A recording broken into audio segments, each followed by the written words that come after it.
Hello everyone. Today we will be continuing our discussion of traveling salesman problems with the first algorithm that we'll talk about for solving them, known as the brute force algorithm. Now, the brute force algorithm is basically just a way for determining the optimal tour. So that would be the way of traveling between all of the different vertices in a graph with the lowest total cost. And this sort of operates under the principle that if we try every possible option, then we're always going to be able to find which option is the best one. So we have this graph here that we introduced a couple videos ago. So let's just say, for instance, that you're running errands. You're starting at point A. That's your house or wherever you're starting from, and you're trying to visit B, C, and D, and then end back at A. And you want to figure out the order that you can visit all of these different points. That will give you the lowest total traveling time. These little numbers here on the edges are travel times. Now, this is what we would call a weighted graph. So it's a graph that has different numbers or weights associated with the edges. And the idea is that we are trying to minimize the total weight of a Hamilton circuit, i.e. a way of getting around this whole graph using visiting all of these vertices exactly once, starting and ending at the same vertex. So the way that we do this with the brute force algorithm is we're just going to list out every single possible way that you can visit all four of these vertices starting and ending at A. So the first one that we'll look at, and maybe the simplest one, is just A, B, C, D back to A. So A, B, C, D, A. Now, one thing about this is that we can take the reverse of this. So A, D, C, B, A. And the idea is that this reverse will have the same total cost or weight as our original Hamilton circuit.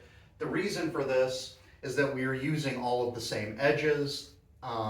Therefore, assuming that the cost of going from A to B is the same as the cost of going from B to A, which we are operating under that assumption in this case, the forward and reverse directions of the same circuit are going to cost the same. Next one that we can do, starting from A to B, is A, B, D, C, A, or in reverse, A, C, D, B, A. And then finally, these are the ones that start by going from A to B. If we start by going from A to C, then we can do A, C, B, D, A, which if you reverse that is A, D, B, C, A. This is actually all of the different Hamilton circuits that are possible for this graph. How do we know that?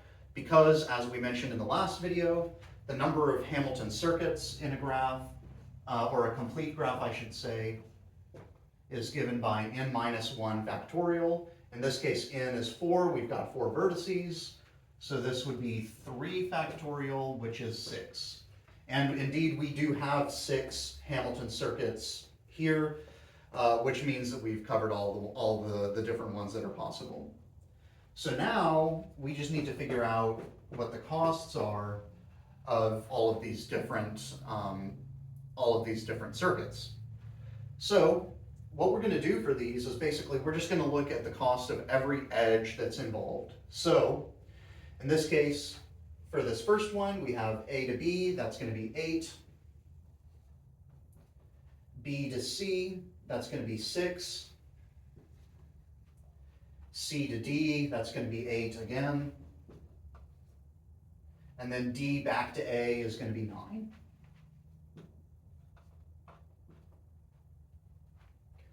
So this is going to give us a total cost of 31 for this route. All right, now let's look at the next one, A, B, D, C, A. So A to B, that's 8. B to D, that's going to be 7. D to C, also 8. And then C back to A, that's going to be 10.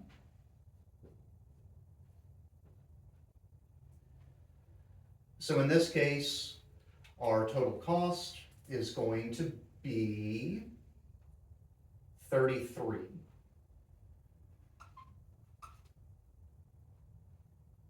And then finally, A, C, B, D, A to C, that's going to be 10. C to B, that's going to be 6.